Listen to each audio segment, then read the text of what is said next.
நேற்றைக்கு திருச்சியில் நடந்த நன்றி கூட்டத்தில் முதலமைச்சர் விஜய் பேசும்போது சொல்லியிருக்காரு, இன்றைக்கு நடந்த கொலை, கொள்ளை, கற்பழிப்பு இது எல்லாத்துக்குமே நான் காரணம்னு சொல்கிறாங்க. ஆனால் நான் காரணம் இல்லை, இதுக்கு முந்தைய ஆட்சி தான் காரணம் அப்படின்னு சொல்லியிருக்காரு. இதை மக்கள் எப்படி பார்க்குறாங்க, மக்கள் என்ன நினைக்கிறாங்க அப்படின்னு சொல்லிட்டு மக்கள்கிட்ட கேட்டு தெரிஞ்சுப்போம். முதல்ல எங்களுக்கு தெரிஞ்ச அளவுக்கு நடிகர் விஜய் அப்படிங்கிறத மட்டும்தான் கொஞ்சம் காலமாகவே வந்துக்கிட்டே இருந்துச்சு. அவர் நடிக்க ஆரம்பித்த காலத்துலேருந்தே நடிகர் விஜய் விஜய். இப்போ ஜோசப் விஜய்ங்கிறாங்களே, யார் அவர்? மாற்றம் இரண்டு, ஒன்று இரண்டு. இன்னொன்று, கொலை கொள்ளை நடக்குதுங்கிறாங்க. அந்த கொலை கொள்ளைக்கு காரணம் நான் இல்லை, முந்தைய திமுக ஆட்சி அப்படிங்கிறாங்க. முந்தைய திமுக ஆட்சியில் நடந்த பாலியல் தொல்லை, தூத்துக்குடி குண்டு வெடிப்பு சம்பவம் எல்லாத்துக்கும் உடனே குற்றவாளிகளை கண்டுபிடித்து அவங்களுக்கு தண்டனை கொடுத்து விட்டாங்க திமுக. அது எடப்பாடி ஆட்சியில் நடந்தது. இருந்தாலும் அதை திமுக ஆட்சிக்கு வந்ததுக்கப்புறம்தான் அதை முன்னிலைப்படுத்தி அதுக்குண்டான அவங்கள பிடிச்சி அவங்க மேலே வழக்கு போட்டு அவங்களுக்கு தண்டனை கொடுத்தது திமுக ஆட்சியில். நாங்கள் என்ன சொல்கிறோம்னா, நீங்கள் வந்துட்டீங்க, முதலமைச்சராக வந்துட்டீங்க, மக்கள் உங்களை ஏற்றுக்கிட்டாங்க, மாற்றம் வேணும்னு ஏற்றுக்கிட்டாங்க, அதை அனுபவிக்க போகிறாங்க. அது அடுத்த கட்ட நடவடிக்கை. இப்போ நடக்க போகிற கொலை கொள்ளை, அதுக்கு இப்போ இருக்கக்கூடிய ஆட்சியாளர்கள் தானே அதை பார்க்கணும். நாங்கள் அதைத்தானே சொல்கிறோம். கொலை கொள்ளை அதிகமாகிக்கிட்டு இருக்கு, பாலியல் தொல்லை அதிகமாகிக்கிட்டு இருக்கு. முந்தைய ஆட்சியை விட இப்போ கொஞ்சம் அதிகமாக இருக்கு. அதுக்கு யார் காரணம்? நீங்கள் போய் அந்த கனிம வளத்தில் உள்ள வேலை பார்க்குறவங்கள போய் மிரட்டுறீங்க, ஒழுங்காக நில்லுங்கிறீங்க, நேராக நின்று பேசுங்கிறீங்க. உங்களுடைய எம்எல்ஏக்கள் தானே, தாவக்கானுடைய எம்எல்ஏக்கள் தானே. அது யாருடைய அராஜகம்? தாவக்கானுடைய அராஜகம் தானே. அதில் ஏதாவது மாற்று கருத்து இருக்கா? கடந்த ஆட்சின்றத எப்படின்னா, கடந்த ஆட்சி நல்லா இல்லைன்னு சொல்லி தான் மக்கள் 108 இடத்துல உங்களுக்கு ஓட்டு போட்டிருக்கிறாங்க, புரியுதுங்களா? அதனால் அந்த ஆட்சினா இப்போ நம்ம சின்ன குழந்தையோ கூட சொல்லி கொடுக்குறோம், யாரையும் குற்றம் குறை பேசக்கூடாது அப்படின்னு. நீ என்ன செய்ய போகிற, புரியுதுங்களா? அதனால் கடந்த ஆட்சினா கடந்த ஆட்சி மக்கள் நிராகரிச்சிட்டாங்கல்ல. இப்போ நீங்கள் தான் ஆளணும்னு நினச்சிருக்கிறாங்க. அப்பயும் இதே இது நடக்குதுன்னா அதுக்கு முழு பொறுப்பு யாருன்னா நம்ம தான் அதை ஏற்றுக்கிறோம். அது ஒவ்வொரு மினிஸ்டராக இருக்கட்டும், ஒவ்வொரு அரசு அதிகாரிகளாக இருக்கட்டும், யாராக இருக்கட்டும். இப்போ இந்த எக்மோரில் பார்த்துருக்கீங்க நீங்கள், ரயில்வே ஜங்ஷனுக்கு பக்கத்தில், பஸ் ஸ்டாண்டுக்கு பக்கத்தில் எல்லா இடத்துலையும் ஒயின் ஷாப் எடுக்க சொன்னாங்கல்ல. எல்லா இடத்துலையும் ஒயின் ஷாப் எடுக்க சொன்னாங்க. இந்த இருக்குது ஒயின் ஷாப் பார் இருக்குது, மெயின் ரோட்டில் தான் ஒயின் ஷாப் இருக்குது. யாரும் எடுக்கலையா? அது கடந்த ஆட்சியிலையும் இருந்துச்சு, இந்த ஆட்சியிலையும் இருந்துச்சு. அதனால் கடந்த ஆட்சியை ஒப்பிடக்கூடாது. இன்றைக்கி நம்ம தான் அதுக்கான முழு பொறுப்பு ஏற்றுக்கிறணும். தவறு நடந்தாலும் வச்சாலும், போன ஆட்சியில் எங்கேயுமே தீ பிடிக்கல, இப்போ இருக்கிற அத்தனை இடத்துலையுமே தீ பிடிச்சிக்கிட்டே இருக்குது. இதுக்கு போன ஆட்சியை குறை சொல்ல முடியுமா? முடியாது. அதனால் போன ஆட்சிக்கு இதுக்கு சம்மந்தமே இல்லை. நம்ம தான் அதுக்கு விழிப்புணர்வாக நம்ம தான் அதுக்கான பலனையும் ஏற்றுக்கிறணும். இப்போ எப்படி முதலமைச்சர் சொன்னார், தோல்விக்கு நானே பொறுப்பு ஏற்றுக்கிறேன். அப்போ இங்கே நடக்கிற கொலை கொள்ளைக்கும் சரி, எல்லாத்துக்கும் சரி, அரசு அதிகாரிகளும் அரசியல்வாதியும் தான் முழு பொறுப்பு ஏற்றுக்கிறணும். அதுக்கு யார் பொறுப்பு வகிக்கிறாங்களோ அந்த முதலமைச்சர் தான் பொறுப்பு ஏற்கணும். கடந்த ஆட்சி கரெக்டாக தான் எல்லாம் நினச்சி, அவ்வளோ இதெல்லாம் நடக்கலை, அந்த மாதிரியெல்லாம் ஒன்றும் நடக்கலை. அவங்களுக்கும் இந்த இதுக்கும் சம்மந்தம் இல்லை. இவங்க இன்னும் இதுக்கே வரல, சீனுக்கே இன்னும் ஃபுல்லாக வரல. அப்படி இருக்கையில் இவங்க இது மாதிரி ஒரு சொல்கிறது எந்த விதத்தில் சரின்னு தெரியலை. இன்னும் அவங்க ஃபுல்லாக இன்வால்மெண்ட் ஆனதுக்கப்புறம் தான் இதை பற்றி சொல்ல முடியும். இது ருட்டீனாகவே இவ்வளோ பெரிய நாட்டில் ஏதாவது ஒன்று நடக்கிறது சகஜமான ஒரு இது. இதெல்லாம் தவிர்க்க முடியாத ஒரு விஷயம். இப்படி இருக்கையில் இன்னும் சட்டத்தை இவங்க தான் வர்றவங்க தான் சரி பண்ணி கொண்டு வரணும் ஒழிய கடந்த ஆட்சிக்கு இதுக்கு சம்மந்தமே கிடையாது. அவங்க இருக்கையில் நல்லா தான் பண்ணிக்கிட்டு இருந்தாங்க. இவ்வளோ பெரிய 8,000 கோடி மக்கள் இருக்க 8,000 கோடி மக்கள் இருக்கிற இடத்துல ஏதாவது ஒன்று நடந்துக்கிட்டு இருக்க இது ஒரு காரணமாக எடுக்க முடியாது. இன்னும் சட்ட ஒழுங்கை இன்னும் சரி பண்ணணும். வந்திருக்க கவர்மெண்ட் இன்னும் சரி பண்ணி கொண்டுக்கிட்டு வரணும். மக்களுக்கு அதில் திருப்தி அடையும். இல்லை, அது அவர் சொன்ன திட்டங்களை தான் திருச்சி மாநாட்டில் வெளிப்படுத்தணும். அவர் சும்மா பழையதை சொல்கிறதையே சொல்லிக்கிட்டு இருக்கிறது ரசிக்கலை. அவர் நம்ம என்ன வாக்குறுதி கொடுத்தாரோ அதுதான் சொல்லணும். நான் வந்தால் சட்ட ஒழுங்கு உடனே மாறிடும்னு சொன்னார். எல்லாமே உடனே மாறிடும்ன்ட்டு படம் மாதிரி பேசினார். இப்போ அதை பற்றி தான் அவர் சிந்திக்கணும். பழையது மாதிரி தீய சக்தி தூய சக்தி அப்படின்ட்டுலாம் அவர் சொல்லக்கூடாது. அதை இப்போதைக்கு மக்கள் ரசிக்கலை. முன்ன அவர்கிட்ட இருந்து ரொம்ப எதிர்பார்த்தாங்க. அது மாதிரி வந்து நடக்காததுனால இப்போ வந்து கொஞ்சம் இதில் தான் இருக்காங்க மக்கள். அது கிடையாது. யார் வந்தாலும் அது வந்து தனிப்பட்ட நபரை வந்து அது நடக்கிறது வந்து யார் தூண்டுதலும் இல்லை. அது வந்து நடக்கிறது வந்து ஏற்கதை. யார் ஆட்சிக்கு வந்தாலும் அது நடக்கிறது வந்து நடந்து தான் தீரும். அதை வந்து உடனே சட்டம் வந்து கடுமைப்படுத்தணும், அவ்வளோதான். அதுதான் என் கருத்து. நடந்த ஆட்சி காரணம்னு சொல்லவே முடியாது. இன்னும் வந்து அவருக்கும் இன்னும் கொஞ்சம் கொஞ்சம் டைமிங் வேணும். ஆமாம், இன்னும் ஒரு குறைஞ்சது ஒரு 6 மந்த் வேணும். அப்பதான் அவருக்கு வந்து ஜட்ஜ்மெண்ட் கிடைக்கும். இல்லாட்டா ஒன்றும் பண்ண முடியாது. அப்புறம் வந்து ஒரு அதிகாரியை போய் மிரட்டுறீங்க. இவங்க எம்எல்ஏ ஆயிருக்கீங்க. ஆனால் எம்எல்ஏங்கிறவங்க மக்களுடைய பிரதிநிதி.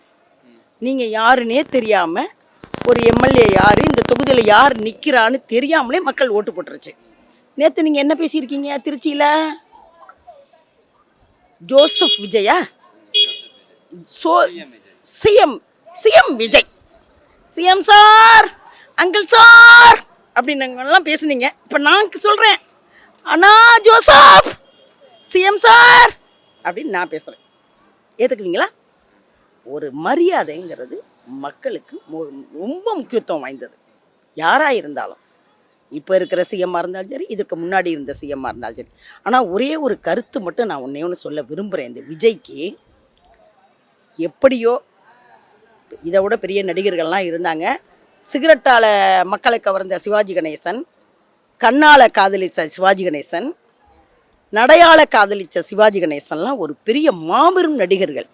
நீ ஒன்றும் பெரிய நடிகர்லாம் கிடையாது. என்னமோ மக்கள் உன்னைய கவர்ந்துட்டாங்க. அதுக்கு யார் உனக்கு காரணம், எப்படி நீ வந்த அப்படிங்கிறது உங்களுக்கு மட்டும்தான் தெரியும். சரியா? இப்போ நடக்கக்கூடிய பாலியல் தொல்லை, கொலை, கொள்ளை, இப்போ இருக்கக்கூடிய ஆட்சியாளர்கள் தான் அதற்கு பொறுப்பேற்க வேண்டும். இதற்கு முந்தைய ஆட்சி, பிந்திய ஆட்சி, எடப்பாடியோட ஆட்சி, ஸ்டாலினோட ஆட்சி அப்படிங்கிற சொல்கிறதுக்கெல்லாம் அர்த்தம் கிடையாது. நம்ம எங்கே உட்காந்துருக்கோம்? நம்ம இப்போ வந்து புலிகேஷியானே, எல்லாம் புலிகேஷியானே உட்காந்துருக்கோம். அப்போ அந்த இடத்துல யார் பதில் சொல்லணும்? இது ஏற்கனவே சொன்னது தான். இது திமுக திமுக திமுகன்னு திமுக மேலேயே பழிய போடக்கூடாதுங்க. அதனால தாங்க மக்கள் வெறுத்துருக்குறாங்க. அப்போ திருப்பி திருப்பி அவங்களே போய் சொல்லக்கூடாதுல்ல. நீ என்ன செய்ய போகிற, நீ என்ன செஞ்சுருக்கிற? இன்றைக்கி ஃபாக்ஸான் கம்பெனி தீ பிடிச்சி எரிஞ்சு போச்சு, 500 கோடி லாஸு. இதுக்கும் திமுக தான் காரணமாக கிடையாது. அதனால் வந்து முன்னாடி அரசை குறை சொல்லக்கூடாது. நீ என்னத்தை செய்ய போகிற? கல்குவாரியெல்லாம் மூடுனா அப்பயே 58 வருஷத்துக்கு ஆட்சியில் இருக்காங்கல்ல, அதிகாரத்தில் இருக்காங்கல்ல அதிகாரி. விஓவுக்கு, தாசில்தாருக்கு எல்லாத்துக்கும் தெரியாமையா நடக்குது? தெரிஞ்சு தானே நடக்குது. நீ அரசியல்வாதியை விட்டுரு. அந்த அரசு அதிகாரிகளை ஃபுல்லாக உன்னால் அரெஸ்ட் பண்ண முடியுமா? இன்றைக்கி இரட்டை கோலமுறை இருக்குது. எஸ்சி எஸ்டி வந்து இன்னமும் சோறு சாப்பிட முடியாமல் 2 டீ டம்ளர் வச்சு குடிச்சிட்ருக்கான். எல்லா இடத்துலையும் விஓஓ இருக்கான்ல, தாசில்தார் இருக்காங்கல்ல. யாராச்சும் ஒரு கிராமத்தில் போய் பிடிச்சி அவங்கள வந்து ஒப்படைக்க சொல்லுங்கள் போலீஸ் ஸ்டேஷனில். அதெல்லாம் கிடையாது. எதையாச்சும் ஒரு குறை நிறைய சொல்லக்கூடாது. நீ புதுசாக ஆட்சிக்கு வந்திருக்க, நீ என்ன செய்ய போகிற? அதுதான். அது எப்படி அப்படி சொல்ல முடியாது. அவங்க இன்னும் அது மாதிரிலாம் சொல்ல முடியாது, சொல்லக்கூடாது. ஏன்னா அவங்க தானே இன்னும் சரி பண்ண வேண்டிய கட்டத்தில் அவங்க இருக்கிறாங்க. அவங்க முயற்சி பண்ணி எல்லாத்தையும் சரி பண்ணணும். சரி பண்ணி இது மாதிரியெல்லாம் தவறுகள் நடக்காத அளவுக்கு இன்னும் அவங்க தான் சரி பண்ணி கொண்டு வரணும். அவங்க வந்து பொறுப்பு இல்லாமல் அது மாதிரி சொல்லக்கூடாது. நான் ஆட்சிக்கு வந்திருக்கிறவங்க தான் அதில் முழு பொறுப்பு எடுத்துக்கிறணும். Okay, thank you. நான் என்ன சொல்கிறேன்னா, அவர் பொறுப்பே கிடையாது அவருக்கு. அப்போ கையெடுத்து கும்புறாரு பாருங்க, அது அவரோட கை தானாங்கிறது எனக்கு டவுட்டாக இருக்குது. என்னமோ கோட் ஷூட்டை போட்டுக்கிட்டு வர்றாரு, கும்பிட்றாரு, பயங்கிறாரு. யார்கிட்ட பேசுகிறாரு? யார்கிட்ட பேசுகிறாரா? 2500 ரூபா தரேன்னு சொன்னி போட்டியா? 6 சிலிண்டர் தரேன் நீ கொடுத்தியா? என்ன செஞ்சுருக்க? இப்போ நீ வந்து 2 மாதம் ஆச்சு. 2 மாதத்தில் நீ போட்டிருக்கக்கூடிய அமைச்சர்கள் யார் யார், என்னென்ன துறைங்கிறது ஒரு பட்டியலிட்டு பார்க்காம அவரை சொல்லுங்கள். அவர் உண்மையான சிஎம்ங்கிறத நான் ஏற்றுக்கிறேன். ஆனால் இந்த தமிழ்நாட்டு மக்கள் இருக்கு பற்றியாப்பா, நான் முன்னாடியே சொல்லியிருக்கேன் தளபதிக்கிட்ட, தளபதி இந்த மக்கள் மறக்கக்கூடிய தமிழ்நாட்டு மக்கள் தளபதி, நீங்கள் மக்களுக்கு செய்கிறத விட கட்சிக்காரனை பாருங்கள், கட்சிக்கார அடிப்படை தொண்டனை பாருங்கள். திமுகக்காரன் ஒரு திமிரு பிடித்தவன். பெண்களாக இருந்தாலும் சரி, ஆண்களாக இருந்தாலும் சரி, கருப்பு சிவப்பு என்ற ஒரு நிறம் மட்டும் அவனோட கையில் இருக்குங்கிற ஒரே காரணத்துக்காக அவனுக்கு தெம்பு, திராணி, திமிரு எல்லாமே அதிகமாக இருக்கும். அதை பூரா இப்போ அவங்க யாரும் அதை ஷேர் பண்ணலை. புரியுதா? மக்களுக்கு நல்லது செய்கிறோம், மக்கள் நம்மளை காப்பாற்றிடுவாங்க, மக்கள் நம்மளை மறுபடியும் முதலமைச்சர் ஆக்குவாங்க அப்படின்னு தளபதி கொஞ்சம் அசால்ட்டாக இருந்துட்டார். மற்றபடி குடும்பம் பார்த்துச்சு, அது பார்த்துச்சு, இது பார்த்துச்சுங்கிறதெல்லாம் கிடையாது. சரி, பத்திரிக்கைக்காரங்களுக்கு பேட்டி கொடுக்காம வர்றீங்களே, நீங்கள் ஒரு தமிழ்நாட்டுடைய முதலமைச்சர் தானே, எத்தனை பேரை கூட்டிகிட்டு போனீங்க? பத்திரிகையாளருக்கு பேட்டி கொடுக்கறது எல்லாத்தையுமே நேற்று நன்றி விழாவிலேயே பேசிட்டார்ல. எல்லாம் ஒட்டுமொத்தமாக நன்றி விழாவில் பேசியிருக்கார். அப்போ இனிமே அவர் பத்திரிகையாளர்களை சந்தித்து பேச மாட்டார். அந்த நன்றி விழாவில் பத்திரிகையாளரையும் உள்ள அலோவ் பண்ணலை. ஆனால் இந்த இந்த இந்த அரசியல் அராஜகமான அரசியலா இல்லையா? தாவேகானுடைய அராஜகமான அரசியலா இல்லையா? என்னுடைய கேள்வி அதுதான். இந்த மக்கள் உங்களை நம்பி ஓட்டு போட்டாங்களே, அவங்களுக்கு நீங்கள் என்ன செஞ்சுருக்கீங்க? இந்த 2 மாதத்தில் அந்த மக்களுக்கு என்ன செஞ்சுருக்கீங்க? நீங்கள் என்ன செய்ய போகிறீங்க? இதுக்கு முன்னாடியும் நீங்கள் செய்யலை, நீங்கள் ஆட்சிக்கு வர்றதுக்கு முன்னாடியும் இந்த மக்களுக்காண்டி நீங்கள் எதுவும் செய்யலை. ஆனால் மாற்றம் வேணும்னு சொல்லி மக்கள் உங்களுக்கு ஓட்டு போட்டாங்கன்னு சொல்கிறாங்க. எனக்கு தெரிஞ்சு தொகுதிக்கு நீங்கள் ஒரு 20,000 ஓட்டு வாங்கியிருக்கலாம். தொகுதிக்கு ஒரு 20,000 ஓட்டு நீங்கள் வாங்கியிருக்கலாம். மற்ற எல்லா ஓட்டுமே திகிடுத்தத்தில் வந்த ஓட்டு, திருட்டுத்தனத்தில் வந்த ஓட்டு. உங்களுடைய ஆட்சி முறையான ஆட்சி கிடையாது. இது என்னுடைய கருத்து. சரியா? மீண்டும் தளபதியை முதலமைச்சர் ஆக்க வேண்டியது திமுக தொண்டனுடைய அவனுடைய குறிக்கோளாக இருக்கான். திருப்பியும் தளபதி முதலமைச்சராகுவார். நாங்கள் மன்னிப்போம், மறப்போம். நாளைக்கு எங்கே வேணாலும் யார் இப்போ கூடவே இருந்தவங்க எல்லாருமே அவங்கவுங்க பதவி ஆசை, அவங்களுடைய அமைச்சர் பதவி ஆசைன்னு எல்லாரும் போயிட்டாங்க, முதுகில் குத்திட்டு போயிட்டாங்க. இப்போ நாங்கள் ஃப்ரீயாக இருக்கோம். எங்கள் கட்சிக்காரனுக்கு ஒரு கவுன்சிலர் சீட்டு கிடைக்கணுன்னா கூட காங்கிரஸ்காரன் குறுக்கா நிற்க மாட்டான். சரியா? நாங்கள் எங்கள் பிள்ளைங்க அதில் வந்துருங்க. அதனால் நிச்சயமாக எல்லாத்துக்குமே இந்த தமிழ்நாட்டில் நடக்கக்கூடிய அராஜகம் அத்தனைக்கும் காரணம் ஜோசப் விஜய் தான், வேறு யாருமே கிடையாது.